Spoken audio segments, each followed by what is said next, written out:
Gipaklaro sa Police Regional Office 11 nga parte lang sa ilang operational procedures ang kadyot nga pagsirado sa mismong gate sa ilang compound niadtong Lunes sa buntag. Gikatingad-an nga gisirado ang main gate sa Police Regional Office 11 niadtong Lunes sa buntag kanusa nahitabo ang pagsilbi og warrants of arrest kang Pastor Apollo Kibuloy ug laing lima pa sa property sa Kingdom of Jesus Christ sa Davao City. Kini sukway sa naandan nga abli ang gate sa PRO 11 kanunay. Hinoon makasulod man ang mga personahe ug mga dunay tuyo sa mga opisina sa sulod sama sa media apan kinahanglan og clearance. Gipaklaro sa PRO 11 nga kabahin lang kini sa ilang gipatumang seguridad ug operational procedures.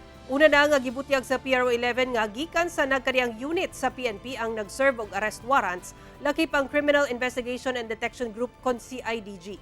Hinoon gilayor na sab kini nga giablihan pagbalik sama sa naandan bandang udto sa samang adlaw. Oo, syempre hindi naman natin alam yung mga ano din, o may mga nag-iisip. O part of ano lang din siya, operational procedures.